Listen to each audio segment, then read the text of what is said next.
नमस्कार, मैं कोनिका दास। आप देख रहे हैं आई न्यूज के न्यूज बुलेटिन में आपका स्वागत है। नजर डालते हैं अब तक की सुर्खियों पर।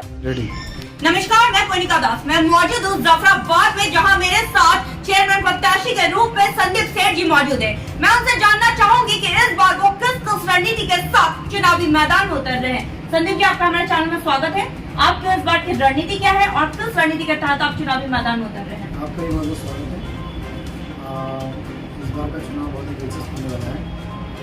यहाँ के लोकल जो मुद्दे हैं उन मुद्दों पर चुनाव लड़ा जाएगा। डेवलपमेंट के मुद्दे पर चुनाव लड़ा जाएगा। पिछले काफ़ी वर्षों से यहाँ पे मैं कहूँगा जब से आज़ादी तो पहले से तक एरिया है, तब से निरंतर लगातार 2-3 परिवारों का यहाँ पे शासन रहा है और एक परिवार का तो काफ़ी दिन तक शासन रहा, लगभग 60-65 साल का। बीच में कुछ दिन सुपरसीड हुई थी। विगत 10 वर्षों से एक ही परिवार का शासन यहाँ रहा हुआ है। पति पत्नी दोनों 2 बार चेयरमैन हो चुके हैं, लेकिन उन्होंने विकास के नाम पर जफराबाद की जनता को छलने का काम किया है, ठगने का काम किया है। उन्होंने विकास काम कुछ भी नहीं किया है, सिर्फ गबन घोटाला भ्रष्टाचार किया है। उनके ऊपर गबन के भी मुकदमे चल रहे हैं और अन्य चार्जेस भी लगे हुए हैं। तो इस बार की जनता विकास के मुद्दे पर वोट देगी। मुझे पूरा भरोसा है कि इस बार जनता बदलाव करेगी। संदीप जी, आपका पहला कदम यहाँ के लिए क्या होगा? क्योंकि हम लोग सर्वे किए थे, सर्वे के अनुसार ये दिखा था कि यहाँ पे बहुत ज्यादा स्वच्छता की कमी है, स्वास्थ्य की कमी है, तो आप इसको किस तरह नई रूपरेखा देंगे? देखिए, ये तो आपने बहुत ही अच्छा मुद्दा उठा दिया।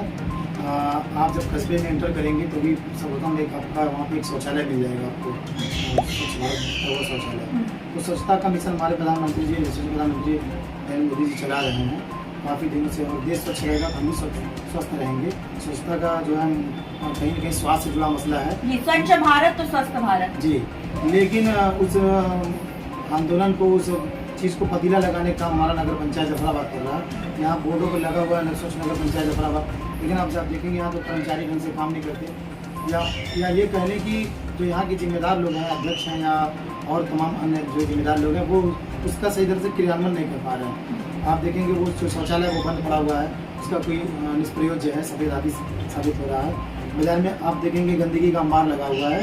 तो निश्चित तौर पे ये जो केंद्र सरकार की योजनाएं हैं, राष्ट्रीय योजना, या कह लीजिए हमारी व्यक्तिगत ये भी सोच होनी चाहिए, स्वच्छता हमारे जीवन में होना चाहिए। वो कहीं न कहीं अछूता है, उससे हमारा ये जफराबाद में पहुँचा है। तो निश्चित तौर पर आने के बाद इस पर सबसे पहली प्राथमिकता होगी कि अपने कस्बे जफराबाद को स्वच्छ रखने में अपना बहुत ही काम करने की कोशिश करेंगे। आपका कोई ड्रीम प्रोजेक्ट है जफराबाद के लिए जो अभी तक किसी ने नहीं किया हो, पर आपका एक सपना हो आपके जफराबाद के लिए, आपको करना है? देखिए, सपने तो बहुत हैं। इस कस्बे के लिए मेरी मातृभूमि है, जन्मभूमि है, ये कर्मभूमि भी मेरी है। तो सपने तो बहुत हैं। उन सपनों को पूरा करने के लिए जितनी ताकत लगानी पड़ेगी, जितनी प्रयास करना पड़ेगा, मैं पूरा करूँगा। और देखिए, कस्बा मेरा बहुत छोटा है और सभी नगर पंचायतों का सीमा विस्तार हुआ, यहाँ का नहीं हो पाया। यहाँ पे लैंड की कमी है, सरकारी ज़मीनें यहाँ पे उपलब्ध नहीं है। इससे तमाम विकास के कार्य छूटे रह जाते हैं। अभी एक प्रोजेक्ट यहाँ पे आया है, तो जो कूड़ा निस्तारण नीति होती है उसके लिए, आवारा पशुओं के लिए, यहाँ पे लैंड ही नहीं है सरकारी जो यहाँ पे बन सके।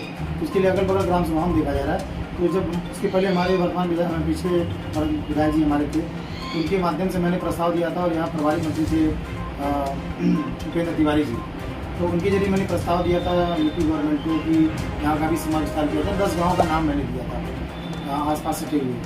तो दुर्भाग्य ये है कि नहीं हो पाया, लेकिन अगर मैं चुनाव जीत के आता हूँ तो सर्वप्रथम मैं ये काम करूँगा कि यहाँ का सीमा विस्तार के लिए मैं पूरा प्रयास करूँगा, ताकि अन्य जो अगल बगल की ग्राम सभाएँ वो जब जुटेंगी तो वहाँ पर मुझे सरकारी और जीएस की और बंजर की ज़मीनें उपलब्ध होंगी।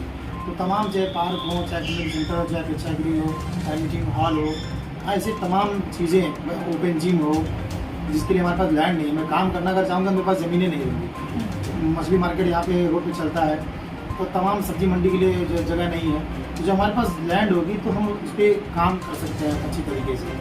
तो पहला प्रयास ये रहेगा, इसका सीमा विस्तार किया जाए। उसके बाद तमाम प्रोजेक्ट ऐसे हैं जिनसे जफराबाद की सुंदरता को चार लगाया जा सकता है, यहाँ के लोगों के जीवन को, यहाँ के लोगों के, देखिए ये कस्बा व्यापारियों का है और यहाँ के व्यापार इस समय मर चुका है। तो व्यापारियों के व्यापार को कैसे आगे ले जाया जाए, उसके लिए मैं पूरा प्रयास करने की कोशिश करूँगा। महिलाओं की सुरक्षा के लिए कुछ खास खाका आपने तैयार किया हुआ है?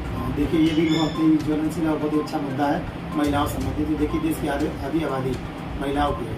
हम लोगों का ध्यान भी महिलाओं चलता है, महिलाएं देश भी चलाने लगी। तो निश्चित तौर पर अगर महिला सीट जाएगी तो मेरी पत्नी चुनाव लड़ेगी, तो महिला जगह नहीं है, तो जब हमारे पास लैंड होगी तो हम उस पर काम कर सकते हैं अच्छी तरीके से।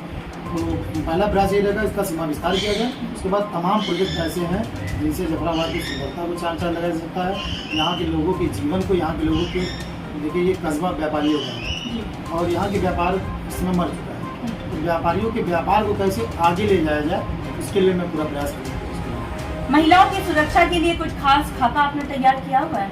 देखिए ये भी बहुत ही ज्वलनशील और बहुत ही अच्छा मुद्दा है महिलाओं संबंधित। देखिए देश की आधी आबादी महिलाओं की है, हम लोगों का घर भी महिलाओं चलता है, महिलाएं देश भी चलाने लगी। तो निश्चित तौर पर अगर महिला सीट जाएगी तो मेरी पत्नी चुनाव लड़ेगी, तो महिलाओं के लिए विशेष तौर पर जिससे कस्बे में आएंगे तो यहाँ महिला टॉयलेट नहीं। बहुत अच्छी बात है। मैं भी एक शॉपकीपर हूँ, मेरे यहाँ भी महिलाएं आती हैं, तो उनको जो टॉयलेट की दिक्कत होती है तो हम लोग अपने घर का टॉयलेट यूज़ करने के लिए देते हैं। तो एक मैं मोबाइल टॉयलेट या एक महिला टॉयलेट की व्यवस्था करना चाहूँगा जो केवल महिलाओं के लिए हो, या पिंक टॉयलेट कर लीजिए। पिंक टॉयलेट यहाँ जो बना है लेकिन इतना पीछे बना है जो अस्तित्व में है ही नहीं, जिसको पता नहीं नदी किनारे बना हुआ है और यहाँ से मार्केट से 500-700 मीटर दूर, तो किसी जानकारी भी नहीं, वो लोग वहाँ जा भी नहीं पाएंगे। तो बीच मार्केट या सेंट्रल मार्केट में चाहे मोबाइल टॉयलेट के माध्यम से एक ऐसा टॉयलेट उपलब्ध कराना जो यहाँ पे आने वाले लोग कस्टमर को हों, महिलाएँ हों, उनके लिए बेहतर हो, उसके लिए मैं पूरा प्रयास करूँगा।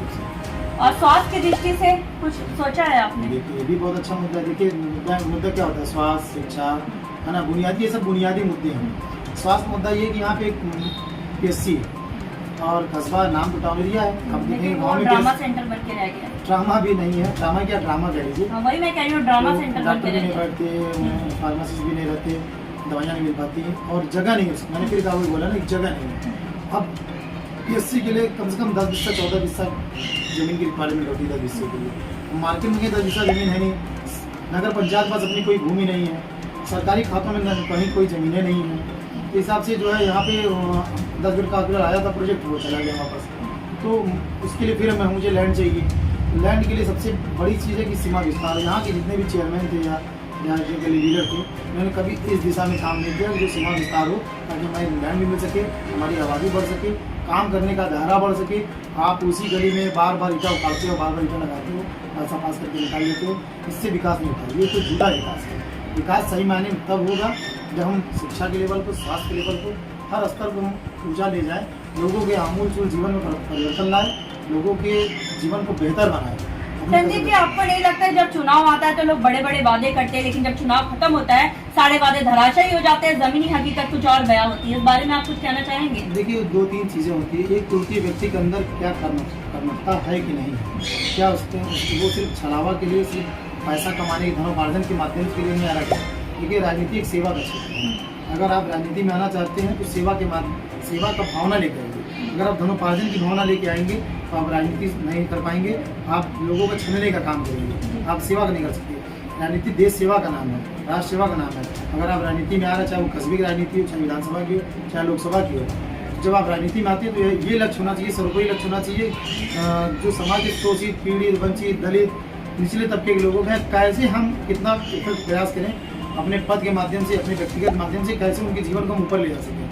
आपका सोच, आपकी मानसिकता इस तरह होनी चाहिए। जब तक आपकी मानसिकता ऐसी नहीं होगी तब तक आप विकास काम नहीं कर सकते, आप देश को आगे नहीं ले जा सकते। जफराबाद वासी को आप अपने मेरे चैनल के माध्यम से क्या संदेश देना चाहेंगे कि अगर वो आपको चुने तो क्यों चुने? देखिए जफराबाद की जनता लगातार ठगी गई है, छली गई है, और मैं ये जफराबाद जनता से अपील करना चाहूँगा, कहना चाहूँगा, आप लोग के साथ जोड़ के विनती करना चाहूँगा कि इस बार आप लोग छलावे धोखे में ना आइए, प्रलोभन मत आइए, सारा पैसा इससे वोट मत दीजिए। आप निष्पक्ष होकर, तटस्थ होकर, न्यूट्रल होकर आप विकास के लिए वोट करिए, कस्बे के डेवलपमेंट के लिए वोट करिए, अपने गांव गली चौबारे के विकास के लिए वोट करिए। अगर आपको ओपन जिम चाहिए, आपको स्वास्थ्य सुविधाएं बेहतर चाहिए, आपको शिक्षा की सुविधाएं बेहतर चाहिए, आपको जफराबाद कस्बे का उन्नति और आगे बढ़ाना है, तो आप उसके लिए डेवलपमेंट के मुद्दे पर वोट करिए। एक बार मुझे मौका दीजिए, निश्चित तौर पर मैं आप लोगों को ये विश्वास दिलाता हूँ कि कस्बे को ऊंचाइयों की सफलता, या कह लीजिए आप विकास की नई ऊंचाइयों पर ले जाने का काम करने की कोशिश करूँगा। आप लोगों का स्नेह और प्यार एक बार मुझे मिलना चाहिए। धन्यवाद संदीप जी। संदीप सेठ जी हमारे साथ मौजूद थे, जो जफराबाद के चेयरमैन प्रत्याशी के रूप में हैं। और हम जब जफराबाद में गए थे तो सभी लोगों का यही कहना था कि वादे सभी लोग करते हैं, लेकिन जमीनी हकीकत कुछ और बयां होती है। जब मैंने इनसे मुखातिब हुई तो इनका कहना है कि अगर मैं चेयरमैन बनता हूँ जफराबाद में, चाहे वो स्वच्छ हो, स्वास्थ्य हो, चाहे शिक्षा हो, चाहे महिलाओं की सुरक्षा को लेकर हो, हर अथक प्रयास करेंगे जाफराबाद के एक नया आयाम देने की। जब जाफराबाद में हम लोग सर्वे किए थे, सर्वे की टीम के अनुसार जनता बड़ी मायूस थी, जिन्होंने सबका यही कहना था वादे सभी लोग करते हैं, लेकिन वादे हवाई हो जाते हैं जब वो नेता बन जाते हैं। लेकिन हमने भी आपसे एक वादा किया था कि हम ऐसे लोगों से आपसे रूबरू करवाएंगे जिसे आपको चुनने में आसानी हो। मैंने इनकी मंशा आप तक पहुंचाई, अब फैसला आपके हाथ, आपके साथ, आप इनको चुनेंगे या नहीं। वीडियो जर्नलिस्ट के साथ मैं कोनिका दास, आई न्यूज़ उत्तर प्रदेश। तक के बुलेटिन में बस उतना ही। बने रहिए आई न्यूज़ के साथ, हर खबर पर पहली नजर। आप हमारे चैनल को लाइक कीजिए, सब्सक्राइब कीजिए और हाँ, बेल आइकन को दबाना मत भूलिए।